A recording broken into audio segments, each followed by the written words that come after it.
estamos viendo una administración pública aquí en Estados Unidos que no sé si llamarle una estrategia, porque realmente no conocemos el plan.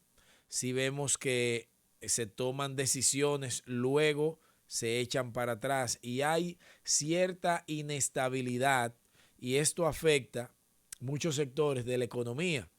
Y uno de los sectores de la economía que más ha sido golpeado en los últimos días ha sido la bolsa de Wall Street, porque esta inestabilidad de los aranceles que se le impone no solamente a China, sino al mundo completo, nos da una perspectiva un tanto negativa. Y explico por qué. Estados Unidos es una nación que cada una de las estrategias que ha podido trazar a lo largo de su historia ha sido sobre la base de las alianzas. Por ejemplo, cuando Estados Unidos no era todavía ese país inmenso, este vasto territorio con todos sus estados, estaba conformado por 13 colonias británicas. Entre ellas estaban los estados que hoy día son Nueva York, New Jersey, New Hampshire, Delaware, Rhode Island, en fin, 13 colonias que estaban supeditadas a lo que ordenara el imperio británico. Todo venía desde el gobierno de la corona y todo eso se tenía que regir aquí. Pero ¿qué sucede? Para Estados Unidos lograr su independencia tuvo que hacer una alianza con España y con Francia. España y Francia financiaron la independencia norteamericana y desde allí Estados Unidos entonces comenzó un crecimiento vertiginoso que nunca se detuvo y al día de hoy todavía no se ha detenido. Se mantiene en constante crecimiento. Pero cuidado con el crecimiento de Estados Unidos, porque lo que ayer fueron sus aliados, al día de hoy entonces están rompiendo relaciones con el gobierno estadounidense. ¿Y a qué me refiero? Bueno, en días pasados el presente presidente de Canadá anunció que desde ese momento de su discurso, Canadá rompía todo tipo de relaciones con Estados Unidos. Esto llama mucho la atención porque Canadá ha ido de la mano colaborando con Estados Unidos tanto en conflictos bélicos, en situaciones económicas, en cooperaciones sociales, en fin, una gran colaboración, una hermandad entre estos dos estados que son muy parecidos. Francia tiene una fuerte influencia francesa e inglesa y Estados Unidos de igual modo. Entonces, ¿qué sucede? La Unión Europea ha sido el aliado de Estados Unidos por décadas. Fíjate que en la Primera Guerra Mundial, Estados Unidos estuvo del lado de los aliados. Dígase Inglaterra, Francia y por ahí María se va, como dice. De igual modo, en la Segunda Guerra Mundial, pelea al lado de Rusia, Francia, Inglaterra y los demás países que conformaron esa alianza en contra del Grupo del Eje, que estaba principalmente conformado por Alemania, Italia y Japón. En fin, ¿qué quiero decir? Que Estados Unidos siempre se ha valido de sus aliados y de las alianzas, porque ha sido muy inteligente el nunca ir solo. Se conformó lo que fue la organización del Tratado del Atlántico Norte, dígase OTAN. Esto es un modo de alianza también. Pero hoy día, Estados Unidos, con esta administración, ha comenzado a abrirse frente con sus principales aliados. Y esto me preocupa. Ciertamente, la guerra arancelaria con la economía china algún día iba a llegar, porque la economía china ha mantenido un crecimiento constante, y esto puede amenazar el liderazgo mundial de Estados Unidos y los intereses de Estados Unidos, porque esta nación, al ser tan grande, necesita mucha inyección económica, y esa inyección económica llega de los diferentes negocios que a nivel mundial Estados Unidos ha podido ir desarrollando. Negocio en todos los ámbitos, inclusive en uno de los ámbitos más preponderantes de la economía norteamericana, y lo escribía el profesor Juan Bosch en su libro El Pentagonismo, sustituto del imperialismo. Aquí el profesor Juan Bosch en esa tesis establece cómo el negocio armamentista estadounidense genera los grandes capitales que van proyectando cada vez más esta nación. Eso es uno de los muchos negocios. Entonces, ¿qué sucede? Hemos visto una cantidad de medidas que por años Estados Unidos se había mantenido ejecutando, que le daban resultados, y hoy día, entonces, veo que inclusive se recortó el presupuesto de la NASA, se cerró USAID, se le implementaron unos aranceles a la Unión Europea y a muchos países de la zona de América, de aquí de Latinoamérica. Entonces entendemos como bueno y válido el aumento de los aranceles a China, pero cuidado con los aliados, porque tenemos que hacer un balance. De hecho, la administración lo entendió, pero lo entendió tarde, porque ya hizo una amenaza. Y lo entendió cuando entonces abrió un plazo de 90 días para luego no saber si nuevamente va a atacar con esos aranceles. En lo que respecta a República Dominicana, se le impusieron unos aranceles de un 10% que afecta sobremanera a la economía dominicana.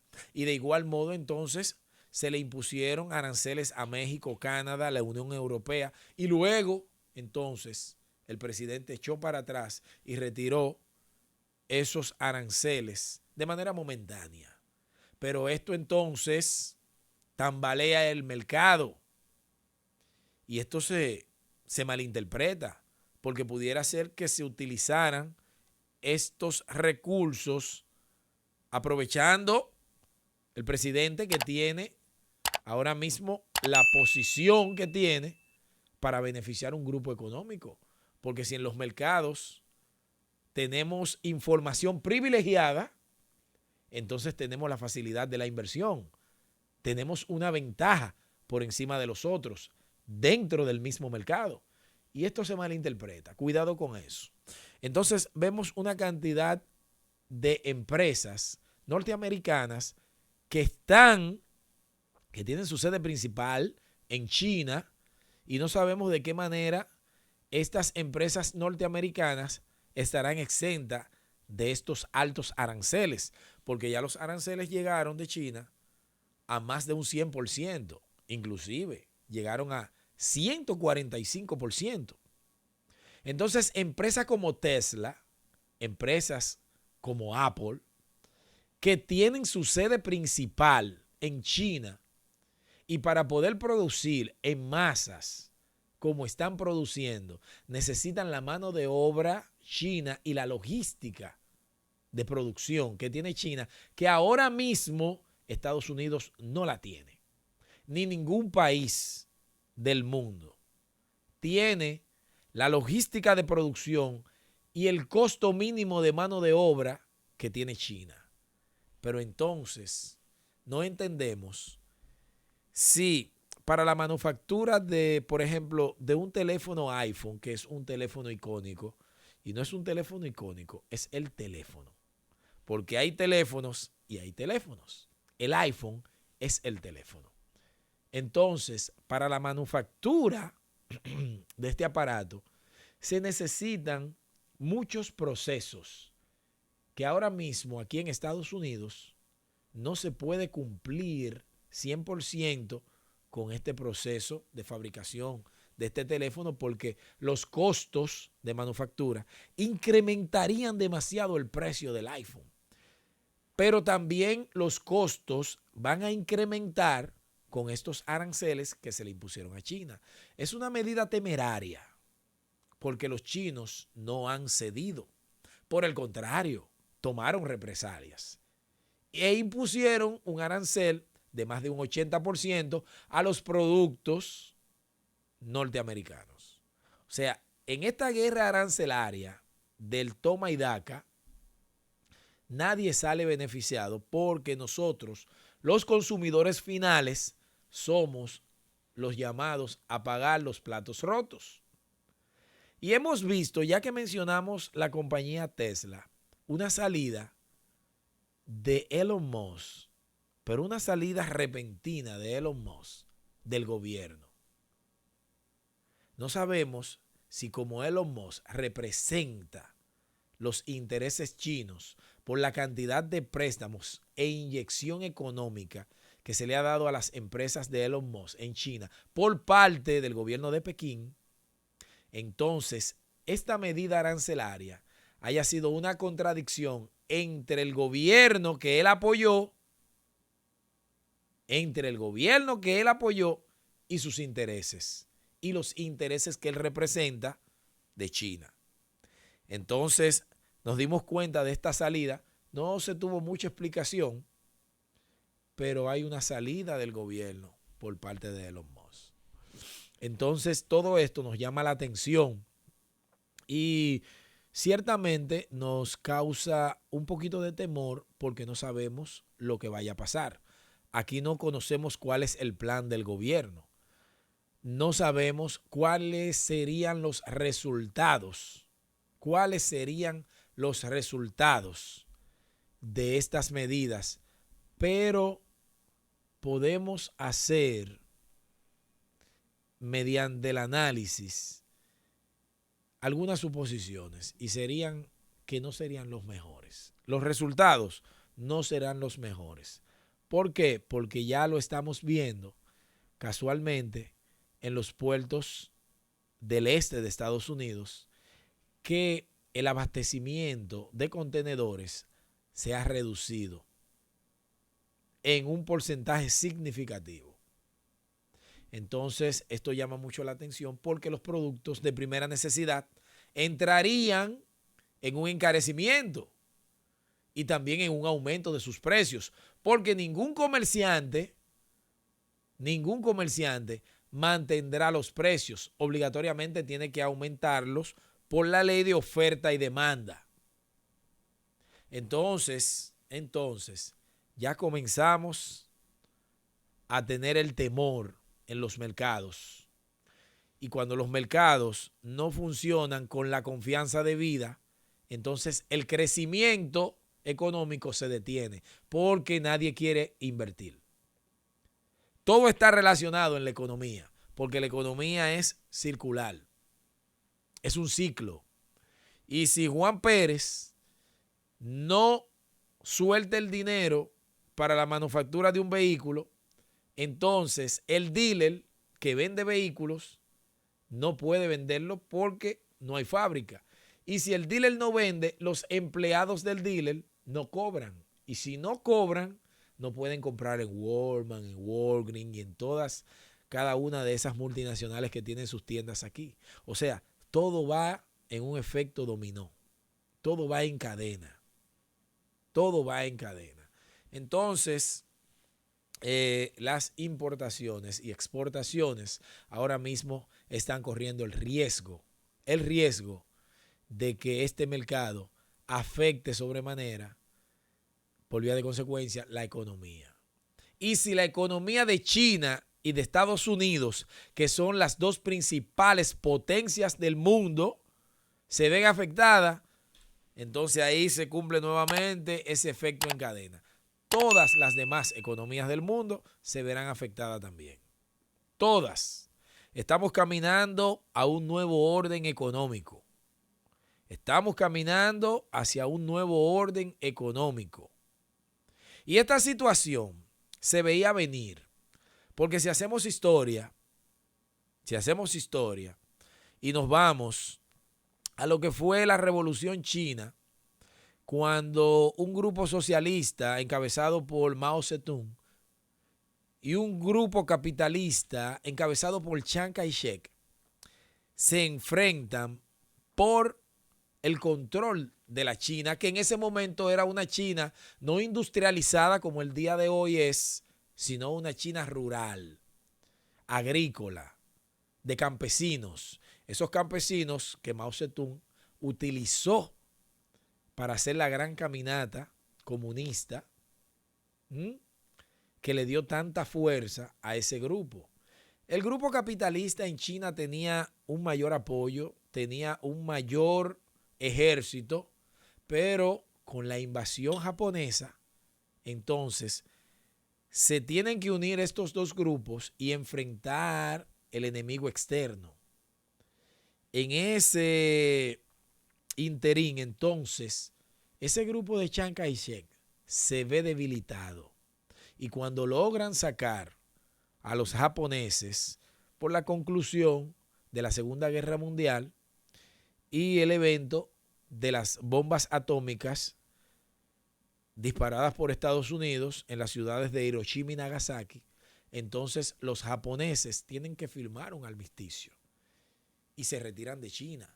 Pero golpearon mucho a ese ejército capitalista de Chiang Kai-shek y entonces los comunistas aprovechan esa debilidad y pueden ganarle con una guerra de guerrillas a este ejército, que luego entonces tiene que irse a la isla de Taiwán, que luego entonces fue desarrollada por Estados Unidos, que actualmente es la fábrica número 1 de semiconductores del mundo. Por eso es la lucha de China con Estados Unidos, porque China pudo recuperar Hong Kong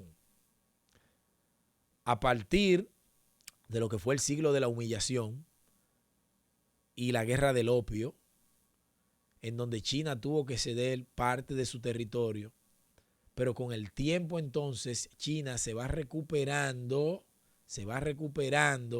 va creciendo su economía y comienzan a implementar otras medidas a raíz de la muerte de Mao Zedong en 1976. Entonces lo sucede más adelante una figura icónica en China, que es Deng Xiaoping. Deng Xiaoping entonces comienza una carrera capitalista y China se abre al mundo y puede entonces comenzar a negociar con Estados Unidos por una iniciativa de Henry Kissinger, que llegó allá y en los gobiernos de Carter y de Nixon, entonces se comienza lo que es un desarrollo de China y China comienza a posicionarse como la fábrica del mundo. Y las empresas norteamericanas comienzan a invertir en China buscando mano de obra barata y se instalan allá. Y todo ese capital norteamericano comienza a desarrollar China, pero China tiene un sentimiento nacionalista de orgullo porque en el pasado fue humillada y comienza a trabajar fuerte. Y la China agrícola rural de esas décadas del pasado no es la China industrializada de hoy, con un sentimiento de orgullo muy diferente a esa China del siglo de la humillación. Entonces, yo creo que el gobierno norteamericano tiene que tomar en cuenta lo que es la historia y las medidas que vaya a tomar con relación a China, tomando en cuenta que no son los mismos chinos, deben de ser más cautelosas, porque los chinos, cuando se le impuso este arancel, que Trump dijo, si hay represalias, entonces aumentamos el arancel. Los chinos entonces vinieron con represalias. Y entonces se le aumentó nuevamente el arancel y los chinos aumentaron nuevamente el arancel. Esto es peligroso. Esto es muy peligroso. Porque un funcionario, un alto funcionario chino, hace varias semanas estableció en una rueda de prensa que China está preparada para ir no solamente a la guerra económica con Estados Unidos, sino también a una guerra bélica. Cuidado con eso, porque China se ha fortalecido mucho. Ciertamente Estados Unidos es la primera potencia del mundo, pero no podemos subestimar a China.